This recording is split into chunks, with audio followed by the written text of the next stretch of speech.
नमस्कार प्यारे बच्चों, आइए आज हम हल करवाते हैं प्री बोर्ड परीक्षा का ये मॉडल पेपर। सेम ऐसा ही आपके एग्जाम में देखने को मिलेगा, तो आपको इसका पूरा का पूरा पैटर्न समझ लेना है। प्री बोर्ड परीक्षा अनिवार्य है और ये एक महत्वपूर्ण परीक्षा है। कारण ये है, जब से कोरोना आया है तब से प्री बोर्ड परीक्षा बहुत अनिवार्य हो गई है। क्योंकि पिछली बार जब बच्चे प्रमोट हुए थे 2021 की परीक्षा में, तो क्या हुआ था, आधार बना लिया गया था अर्धवार्षिक परीक्षा को, प्री बोर्ड परीक्षा को, फिर औसत अंकों के आधार पे क्या किया गया था, उनको प्रमोट किया गया था। इसलिए प्री बोर्ड परीक्षा उसी तरीके से दीजिए जिस प्रकार आप यूपी बोर्ड की बोर्ड परीक्षा देंगे। ठीक है, चलिए तो सबसे पहला प्रश्न, बाकी चीजें आप सब जानते हैं क्या होगा, 3 घंटे 15 मिनट वगैरह वगैरह सब जानते हैं। तो आप पहला प्रश्न देखिएगा, फोर्ट विलियम कॉलेज कहां पर स्थित है। तो फोर्ट विलियम कॉलेज आप जानते हैं आगरा में, मद्रास में, कोलकाता में, हैदराबाद में। तो फोर्ट विलियम कॉलेज कहां है, कलकत्ता में है। ठीक है, विधा की दृष्टि से, विद्या नहीं, विधा की दृष्टि से वोल्गा से गंगा क्या है। उपन्यास है, कहानी संग्रह है, यात्रा वृत्तांत है, आत्मकथा। अगर आपने हमारी 600 प्रश्नों की सीरीज पढ़ी है तो ये पता होगा आपको कि क्या है वोल्गा से गंगा। वोल्गा से गंगा है किसका, ये राहुल सांस्कृत्यायन की है। किसकी है, राहुल सांस्कृत्यायन की कृति है। और राहुल सांस्कृत्यायन की कृति है, लेकिन राहुल सांस्कृत्यायन एक यात्रा वृत्तांतकार थे, लेकिन उन्होंने जो वोल्गा से गंगा लिखा है ये यात्रा वृत्त नहीं है, ये एक कहानी संग्रह है। तो इसका सही जवाब हो जाएगा कहानी संग्रह। सबरंग और कुछ राग, कुट्टी चातन नाम से ये जो निबंध संकलन है ये किसका है, अज्ञे का है, जैनेन्द्र का है, प्रोफेसर जी सुंदर रेड्डी का है, या फिर मोहन राकेश का है। तो सबरंग और कुछ राग कुट्टी चातन नाम से जो निबंध संग्रह प्रकाशित हुआ था वो सच्चिदानंद हीरानंद वात्स्यायन अज्ञे जी का था। तो इसका सही जवाब हो जाएगा अज्ञे जी। दक्षिण की भाषाएं और उनका साहित्य निबंध के लेखक कौन हैं, सरदार पूर्ण सिंह, राय कृष्णदास, नंदुलाल वाजपेयी, या फिर प्रोफेसर जी सुंदर रेड्डी। तो दक्षिण की बात हो रही है, साउथ इंडिया की बात हो रही है, तो यहां पर प्रोफेसर जी सुंदर रेड्डी सही जवाब होगा। तो घा का प्रोफेसर जी सुंदर रेड्डी। परिवेश निबंध संग्रह के लेखक कौन हैं, हरिशंकर परसाई, जैनेन्द्र कुमार, मोहन राकेश, वासुदेव शरण अग्रवाल, या फिर कोई नहीं। तो परिवेश एक निबंध संग्रह है किसका है, ये मोहन राकेश का है। क्वार्टर, पहचान, वारिस आदि कहानी संग्रहों के लेखक भी मोहन राकेश हैं। आधे अधूरे, आषाढ़ का एक दिन नाटक के लेखक मोहन राकेश हैं। तो परिवेश निबंध संग्रह मोहन राकेश का है।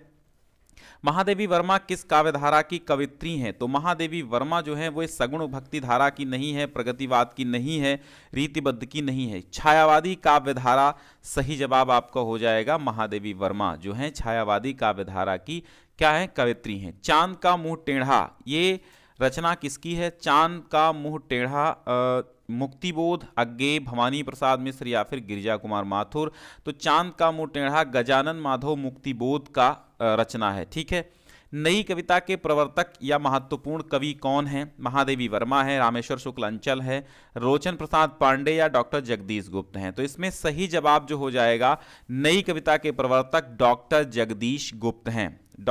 आप इस मॉडल पेपर को डाउनलोड करने के लिए मॉडल पेपर, ठीक है, मॉडल पेपर .info नाम की वेबसाइट पे आप जाएंगे, वहां पर आपको प्री बोर्ड के, अर्धवार्षिक के, वार्षिक के तमाम पेपर आपको फ्रंट पेज पे ही मॉडल पेपर .info पर ही मिल जाएंगे। ठीक है, तो अपने इच्छा अनुसार जो भी पेपर डाउनलोड करना PDF रूप में आपको मिल जाएगा। तो ये भी आपको मिल जाएगा, डिस्क्रिप्शन में पहली लिंक हमने दी है जहां से इसको डाउनलोड कर सकते हैं, ज्ञानसिंधु .com पर भी। नई कविता के प्रवर्तक कौन हैं, नई कविता के प्रवर्तक की बात डॉक्टर जगदीश गुप्त के साथ जाइएगा।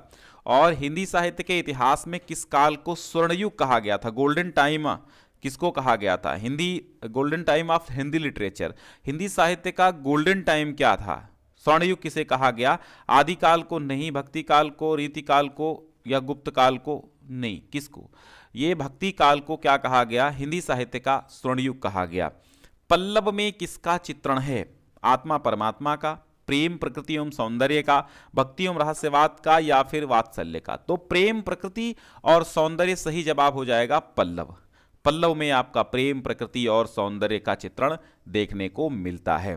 ठीक है, तो ये आपके 10 हिंदी गद्य साहित्य के इतिहास, गद्य साहित्य के इतिहास से 5-5 प्रश्न आएंगे।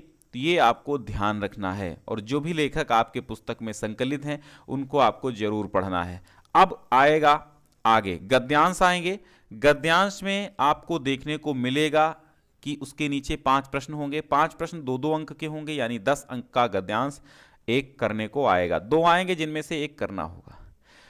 जंगल में जिस प्रकार अनेक लता वृक्ष और वनस्पति अपने अदम्य भाव से उठते हुए पारस्परिक सम्मिलन से अविरोधी स्थिति को प्राप्त करते हैं, उसी प्रकार राष्ट्रीय जन अपनी संस्कृतियों के द्वारा एक दूसरे के साथ मिलकर राष्ट्र में रहते हैं। जिस प्रकार जल के अनेक प्रवाह नदियों के रूप में मिलकर समुद्र में एक रूपता प्राप्त करते हैं, उसी प्रकार राष्ट्रीय जीवन की अनेक विधियां राष्ट्रीय संस्कृति में समन्वय प्राप्त करती हैं। समन्वय युक्त जीवन ही राष्ट्र का सुखदायी जीवन है।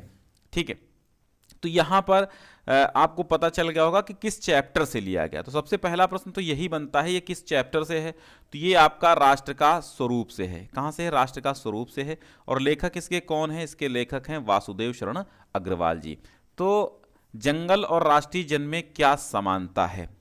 समानता वही है जिस प्रकार जंगल में अनेक लताएं, वृक्ष और वनस्पति अपने अदम्य भाव से उठते हुए पारस्परिक सम्मेलन से अविरोधी स्थिति को प्राप्त करते हैं, उसी प्रकार राष्ट्रीय जन भी अपनी संस्कृतियों के द्वारा एक दूसरे के साथ मिलकर राष्ट्र में रहते हैं। यही क्या है? समानता है। दूसरा प्रश्न आपका है, विभिन्न संस्कृतियों के मिलन की तुलना किसके की गई है? विभिन्न संस्कृतियों के मिलन की तुलना जंगल में अनेक लताओं और वृक्षों वनस्पतियों से की गई है। उसका उल्टा अदम्य और अविरोधी का शब्दार्थ बताइए। तो अदम्य का क्या अर्थ है? अदम्य का अर्थ है अदमनीय, जिसको दबाया न जा सके। या अदम्य का अर्थ क्या है? प्रचंड या प्रबल। और अविरोधी का अर्थ क्या है? अविरोधी मतलब बिना किसी विरोध के, विरोध न करने वाला अविरोधी कहलाता है। रेखांकित अंश की व्याख्या कीजिए। तो ये जो है समन्वय युक्त, यहां से अरेखांकित अंश है। समन्वय युक्त जीवन ही राष्ट्र का सुखदायी जीवन है। क्या है? समन्वय युक्त जीवन ही राष्ट्र का सुखदायी जीवन है। तो इसी को आपको क्या करना है? व्याख्या करनी है। तो आप कैसे करेंगे? समन्वय युक्त जीवन को हम राष्ट्र का सुखदायी स्वरूप कह सकते हैं, जहां लोग समन्वय पूर्वक सहनशीलता से रहते हैं। यह वह राष्ट्र ही आदर्श और सुखदायी राष्ट्र है जिसमें समन्वय की भावना हो। समन्वय मतलब आपस में मिलजुल कर रहने की भावना, समान अनुभव की भावना। ठीक है, और उपरोक्त पाठ का नाम, शीर्षक का नाम तो आप देख ही चुके हैं। तो ये हो गया आपका। दूसरा गद्यांश आएगा। अगर आपको पहला कठिन लग रहा है तो दूसरा कर लीजिए। ये अनुभव कितना चमत्कारी है कि यहाँ जो जितनी अधिक बूढ़ी है वो उतनी ही अधिक उत्फुल्ल और मुस्कानमयी है। अब आप समझ गए होंगे कि ये कहाँ से लिया गया है। ये सीधी सी बात है, कहाँ से लिया गया है? ये आपका रॉबर्ट नर्सिंग होम से लिया गया है, जिसमें मदर टेरेसा की बात की जा रही है। तो रॉबर्ट नर्सिंग होम से कन्हैयालाल मिश्र प्रभाकर इसके क्या हैं? लेखक हैं। ठीक है, तो रॉबर्ट नर्सिंग होम से ये लिया गया है। अब पाठ का नाम, शीर्षक का नाम हो गया ना, लेखक का नाम। अब रेखांकित अंश की व्याख्या। रेखांकित क्या है? भाषा के भेद रहे हैं, रहेंगे भी, और पर ये ज्योत विश्व की सर्वोत्तम ज्योत है। इसका क्या तात्पर्य है? तो आप लिखेंगे कि भाषा के अनेक भेद हैं तथा रहेंगे भी। भाषा के भेदों को मिटाना असंभव है। उसमें वर्णन अवर्णनीय है, उनका वर्णन नहीं किया जा सकता। मदर टेरेसा की जो ज्योति है वो भी अवर्णनीय है। वो संसार की अवर्णनीय और सर्वोत्तम ज्योति है। उस प्रकाश के तले सब, उस प्रकाश के आगे सारी ज्योति धुंधली है, क्योंकि वो त्याग, सेवा और समर्पण की ज्योति है। वे मुस्कान की ज्योति है, वे प्रफुल्लता की ज्योति है। तो लेखक का मदर से मिलने का अनुभव कैसा था? लेखक का मदर के साथ मिलने का अनुभव बड़ा ही चमत्कारी था। वो मदर जितनी बूढ़ी थी, साथ ही उतनी ही अधिक वो खिली हुई और मुस्कान वाली और सक्रिय थी। ठीक है, तो ये चमत्कारी अनुभव था। बूढ़ी मदर कैसी थी? उसका चेहरा कैसा था? लेखक ने उसे क्या कहा? तो जो बूढ़ी मदर थी वो जागरूक थीं, जीवन की ज्योति थीं, लक्ष्यदर्शी जीवन की ज्योति थीं, और उनका जीवन सेवा में संलग्न था। लेखक ने उनको कहा, क्या कहा? सर्वोत्तम ज्योति कहा। विश्वासों के साथ एकाग्र जीवन का अर्थ स्पष्ट कीजिए। अब वह अपने विश्वासों के साथ एक जगह स्थिर जीवन की लौ थी। ठीक है, तो एकाग्र जीवन की लौ माने स्थिर जीवन की लौ, एक जगह पर स्थित। ठीक है, फिर पद्यांश है, व्यापक ब्रह्म सभय स्थल पूरन है हमहू पहचानती हैं, पै बिना नंदलाल बिहाल सदा हरिचंदन ज्ञान ही ठानती हैं। तुम ऊधो यह कहियो उनसो, हम और कछु नहीं जानती हैं, पिए प्यारे तिहारे निहारे बिना, अखियाँ दुखियाँ नहीं मानती हैं। कि ब्रह्म जो है वो संपूर्ण जल स्थल और संपूर्ण लोक में परिपूर्ण है, हम भी पहचानती हैं। ये कौन कह रहा है? ये गोपिकाएं उद्धव से कह रही हैं। माने परंतु बिना नंदलाल, नंदलाल श्री कृष्ण के बिना बिहाल, बिहाल माने बेहाल हैं, सदैव हम बेहाल रहती हैं। हरिचंद जी कहते हैं, गोपिकाएं कहते हैं कि हम ज्ञान नहीं ठानती, अर्थात हम ज्ञान साधना की बातें नहीं करती हैं, हम ज्ञान योग नहीं करती हैं। तुम उधो यही कहियो उनसो, हे उद्धव तुम जाकर के सीधी सी बात है उनसे कह देना कि हम और कुछ भी नहीं जानती हैं, बस आपके प्रियतम श्री कृष्ण आपके निहारे बिना, अर्थात आपको देखे बिना हमारी दुखी आंखें नहीं मानती हैं। तो गोपियां व्यापक ब्रह्म को किस रूप में मानती हैं? व्यापक ब्रह्म को संपूर्ण स्थल जल में परिपूर्ण मानती हैं, व्यापक मानती हैं। ठीक है, गोपियां जो हैं ब्रह्म को सर्वव्यापी मानती हैं, सीधा सा ये अर्थ है। गोपियां सदैव किसके बिना बेहाल रहती हैं? तो नंदलाल श्री कृष्ण के बिना बेहाल रहती हैं। इसको शेयर कर दो भाई, एक बार अपने ग्रुप्स में डाल दो ना। गोपियां उद्धव से क्या कहती हैं? गोपियां उद्धव से कहती हैं कि हम और कुछ नहीं जानती, केवल इतना जानती हैं कि नंदलाल श्री कृष्ण को देखे बिना मेरी दुखी आंखें नहीं और नहीं मानती हैं, अर्थात परेशान रहती हैं। इस पद्यांश में प्रयुक्त छंद का नाम लिखिए। इस पद्यांश में प्रयुक्त छंद है सवैया। ठीक है, कौन सा छंद है? सवैया छंद है। पद्यांश का संदर्भ लिखिए तो आप जानते ही हैं। तो भारतेंदु विरचित जो है क्या है? भारतेंदु विरचित क्या है भाई? प्रेम माधुरी। भारतेंदु विरचित प्रेम माधुरी से लिया गया, ये संदर्भ लिख दीजिएगा। किंतु नर प्रज्ञा सदा गतिशालिनी उद्दाम, ले नहीं सकती नहीं रुक एक पल विश्राम। यहाँ पर दिनकर जी कहते हैं कि जो नर प्रज्ञा है, अर्थात जो मनुष्य की बुद्धि है, वो सदा गतिशालिनी है, सदैव गति लिए रहती है, हमेशा सक्रिय रहती, चला करती है। उद्दाम माने ऊंची, प्रबल, ऊंची तरंगों के साथ चलती है। वो एक पल रुक करके विश्राम नहीं ले सकती। क्या? मनुष्य की बुद्धि। ये परीक्षित भूमि है। ये जो भूमि है ये मनुष्य के लिए परीक्षित है, यानी इसकी परीक्षा कर ली गई है। ये ऐसी पोथी है जो पढ़ ली गई है, ये बड़ी प्राचीन पोथी है। सोचने को अब ये कोई नवीन बात मनुष्य को नहीं दे सकती, क्योंकि इसमें सब कुछ मनुष्य इसके बारे में जान चुका है। यह लघु ग्रह भूमिमंडल व्योम यह संकीर्ण, उसके लिए भूमि का मंडल जो है, अर्थात ये जो भूमंडल है, ये मनुष्य के लिए एक लघु ग्रह है, एक छोटा सा ग्रह हो गया है। और ये संपूर्ण जो व्योम आकाश, जो विस्तीर्ण आकाश है, ये भी इसके लिए संकीर्ण हो गया है, सक्रिय हो, संकीर्ण मतलब संकुचित हो गया है। चाहिए नर को नया कुछ और जग विस्तीर्ण। अब मनुष्य को नया और कुछ विस्तृत जग चाहिए सोचने के लिए। तो प्रस्तुत पद्यांश के पाठ का नाम क्या है? अभिनव मनुष्य। कवि का नाम रामधारी सिंह दिनकर है। रेखांकित अंश की व्याख्या मैंने पूरी ही कर दी। लेकिन नर प्रज्ञा कैसी है? नर प्रज्ञा जो है वो सदैव गतिशालिनी है। कैसी है? किंतु नर प्रज्ञा सदा गतिशालिनी उद्दाम। तो नर प्रज्ञा कैसी है? गतिशील है, कभी न रुकने वाली, उद्दाम है, वो रुक रुक कर एक क्षण भी विश्राम नहीं ले सकती। और पृथ्वी मनुमानों के लिए किस प्रकार की पोथी है? पठित पोथी है, अर्थात पढ़ ली गई पोथी है। अब पृथ्वी किसके लिए क्या दे?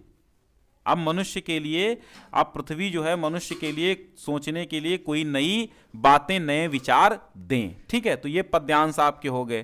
फिर आपका साहित्यिक परिचय मैंने करा दिया है, 80 शब्दों में करना होगा, आराम से कर लीजिएगा। सारे साहित्यिक परिचय करा चुके हैं। कहानी कला के तत्वों के आधार पे पंचलाइट, बहादुर, कर्मनाशा की हार वगैरह, ध्रुव यात्रा, तमाम कहानियां हम करा चुके हैं। और खंडकाव्य भी एक प्लेलिस्ट बनी हुई है, और क्रैश कोर्स में भी खंडकाव्य सम्मिलित कर दिया हमने। तो क्रैश कोर्स के लिए आप अबाउट सेक्शन में व्हाट्सएप नंबर है, केवल व्हाट्सएप करनी है, कॉल नहीं।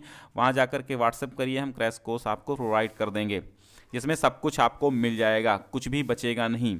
अब खंड खा आता है, और खंड खा में आप सभी लोग समझते हैं कि खंड खा में आपको 2 गद्यांश संस्कृत के देखने को मिलते हैं, और जिनमें से दोनों में से एक का आपको हिंदी अनुवाद करना होता है, और 2 पद्यांश मिलते हैं जिसमें से एक का हिंदी अनुवाद करना होता है। तो हमने कई बार आपको पढ़ाया है। अतीते प्रथम कल्पे जना एकम अभिरूपम, ये जातक कथा से है, और दूसरा महामना मालवीय से है। ये सब पढ़ा चुके हैं, बार बार पढ़ा चुके हैं।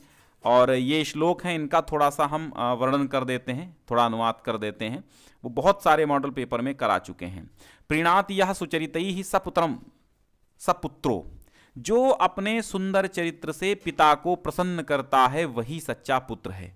यद भर्तुरेव हितमिच्छत तत्कलत्रम, कलत्रम मतलब होता है स्त्री, जो अपने प्रियतम अर्थात अपने पति का ही हित चाहती है वही सच्ची पत्नी है। तत्मित्रम आपद सुखे च समक्रियम, और वही सच्चा मित्र है जो विपत्ति और सुख दोनों में समान रूप से सक्रिय भागीदार रहे। और एतत्त्रयम् जगति पुण्यकृतो लिभन्ते, यानी सच्चा पुत्र, सच्ची पत्नी और सच्चा मित्र, ये तीन संसार में कोई पुण्यवान व्यक्ति ही प्राप्त कर पाता है। तो ये कहाँ से लिया गया? सुभाषित रत्नानी से लिया गया है। फिर आपका दूसरा श्लोक आया है, ये कहाँ से आया है? दूसरा श्लोक जो है ये आपका आ गया है कहाँ से? जो संस्कृत का अंतिम चैप्टर है। अंतिम चैप्टर कौन सा है? अंतिम चैप्टर आपका है दूत वाक्यम। तो ये दूत वाक्यम से है, ठीक है। कहते हैं प्रहरत यदि युद्धे मारुतो भीम रूपी, अगर युद्ध में दुर्योधन कहता है श्री कृष्ण से, क्या कहता है कि अगर युद्ध में साक्षात वायु के रूप में, भीम के रूप में साक्षात वायु प्रहार करे, अथवा साक्षात पार्थ रूपेण शक्रः, शक्रः मीन्स होता इंद्र, और साक्षात अर्जुन के रूप में इंद्र प्रहार करे, तो परुष वचन दक्षः, कठोर वचन बोलने में चतुर श्री कृष्ण, त्वत्वचो भी, तुम्हारे वचनों से दास्य न नहीं दूंगा क्या, तृणमपि तिनके भर भी पितृभुक्ते वीर्यगुप्ते स्वराज्य, अपने राज्य जो पिता के द्वारा भोगी गई और पराक्रम से जो रक्षा की गई है, उस राज्य का तिनका मात्र भी मैं तुझे नहीं दूंगा। हे श्री कृष्ण, जो कठोर वचन बोलने में तुम दक्ष हो, चाहे भीम के रूप में स्वयं वायु युद्ध करे, चाहे अर्जुन के रूप में स्वयं अर्जुन के रूप में स्वयं इंद्र युद्ध करे, फिर भी मैं तिनके भर भी नहीं दूंगा अपने राज्य का हिस्सा। चतुष्पदा कम राजानम अकुर्वन, चतुष्पदा एकम सिंहम राजानम अकुर्वन। हंस राजा परिषद मध्ये कस्मै स्वदुहितरम अददात, तो स्वभागिने हंस स्वभागिनेय, यानी अपने किसके? स्वभागिनेयाय, परिषद मध्ये स्वभागिनेयाय स्वदुहितरम अददात, यानी परिषद के सभा के मध्य में अपने भांजे को, अपनी पुत्री को दे दिया। महर्षि दयानंद से पितुः किम नाम? तो महर्षि दयानंदे पितुः श्री कर्षण तिवारी आसीत, कीदृशम मित्रम वर्जयेत, विष्कुंभम पयोमुखम मित्रम हाँ तो ही है, परोक्षे कार्य हंतारम प्रत्यक्षे प्रियवादिनम मित्रम वर्जयेत, ठीक है। तो करुण अथवा शांतरस, ये रस छंद अलंकार मैं बहुत बार करा चुका हूं, तो आप देख लीजिए, उसमें होगा क्रैश कोर्स में। शायकः का संधि विच्छेद क्या होगा? तो शय धन अकः, यहाँ पे ऑप्शन ही नहीं है, शय धन अकः, ठीक है, शायकः होता है तो लगा लीजिए। एचो अयवायावः संधि किसमें है? एचो अयवायावः संधि किसमें है? नौइक नाविक में है, ठीक है, अयादि संधि नाविक में है। रामावत का संधि विच्छेद रामाग्रतः है, ठीक है, रामौ अग्रतः, रामावग्रतः यहाँ पे होगा, तो रामौ अग्रतः यहाँ पे सेकंड सही होगा, यहाँ पे होगा रामावग्रतः ऐसे, ठीक है। गौः चरति का संधि क्या होगा? गौश्चरति होगा, गौश्चरति, ये थर्ड वाला। आजन्म में समास कौन सा है? अव्ययी भाव समास आजन्म है। जन्म से पर्यंतः, आ समुद्रम, समुद्र से पर्यंतम, इसमें भी अव्ययी भाव समास है, ठीक है। और फिर देखिएगा सरिता पठेयुः नयेयुः, ठीक है, तो पठेत पठेताम पठेयुः, नयत नयताम नयेयुः, ठीक है। तो ये कहाँ से लिया गया? ये आपका विधिलिंग लकार प्रथम पुरुष, मतलब विधिलिंग लकार प्रथम पुरुष एक वचन का रूप, बहुवचन का रूप होगा, ठीक है। सरिता रूप है सरित का। और अच्छा यहाँ पे पास्यामः पूछ रहा है, पास्यामः किस लकार धातु और वचन पुरुष का रूप है? तो पास्यामः क्या हो जाएगा? पा धातु, यहाँ पे पा धातु लृट लकार, पा धातु लृट लकार, और पा धातु लृट लकार उत्तम पुरुष बहुवचन का रूप हो जाएगा, ठीक। अब यहाँ पर पूछ रहा है सरिता, तो सरिता आपके सिलेबस में नहीं है, नामना यहाँ पर कर लीजिएगा, ठीक है। नाम नाम नामना नामने, तो ये तृतीया का एक वचन हो जाएगा। आत्मसु जो है ये सप्तमी का बहुवचन हो जाएगा। प्रभुत्व शब्द में कौन सा प्रत्यय है? त्वा प्रत्यय है। पठित्वा शब्द में कौन सा प्रत्यय है? कत्वा प्रत्यय है। पठित्वा में कत्वा प्रत्यय है, यहाँ पर कत्वा प्रत्यय लगा लीजिए, ठीक है। फिर रेखांकित पद में आपको विभक्ति छांटना होगा। विद्या धर्मम प्रति याति, प्रति है ना, तो धर्मम में द्वितीया विभक्ति, अभिता परिता समया निक्सा हा प्रति योगे अपि द्वितीया, ठीक है। तो धर्मम में द्वितीया विभक्ति है। नेत्रेण काणः में येनांग विकारः सूत्र से नेत्रेण में तृतीया विभक्ति है। गुणा सह में गुणा में तृतीया विभक्ति है, सह युक्त अप्रधाने सूत्र से, ठीक है। वे दोनों विद्यालय जाते हैं, इसका क्या लिखेंगे? सह तौ, तो तौ हो जाएगा, सह तौ ते, तो तौ विद्यालयम, वे दोनों विद्यालय जाते हैं, तो तौ विद्यालयम क्या हो जाएगा? गच्छति गच्छतः, ठीक है। तौ विद्यालयम गच्छतः हो जाएगा, ठीक है। दो वाक्यों का बनाना होता है। गांव के चारों ओर नदी है, ग्रामम परितः नदी अस्ति, ठीक है। ग्रामम परितः नदी अस्ति। और वे दोनों पुस्तक पढ़ते हैं, तौ पुस्तकम पठति, ठीक है। जन्म लेने वाले की मृत्यु निश्चित है, जातस्य ध्रुवो मृत्युम, ठीक है। चलो, तो ये पेपर आप डाउनलोड कर लीजिए, डिस्क्रिप्शन में पहली लिंक हमने दे दी है। modelpaper.info पर चले जाइए, ज्ञानसिंधुclasses.com पर चले जाइए, सब जगह आपको मॉडल पेपर्स मिल जाएंगे। लेकिन modelpaper.info पर केवल मॉडल पेपर के लिए समर्पित वेबसाइट है, उस पर कुछ और नहीं मिलता है, इसलिए आप modelpaper.info पर चले जाइए, डिस्क्रिप्शन में पहली लिंक है, वहाँ से भी जाकर के ये पेपर आप डाउनलोड कर सकते हैं। बहुत बहुत धन्यवाद, एक बार शेयर कर दीजिएगा। मिलते हैं नेक्स्ट चीज़ के साथ। गद्य पद्य साहित्य के इतिहास के जो 600 की सीरीज आई है वो भी पढ़ लीजिएगा आप।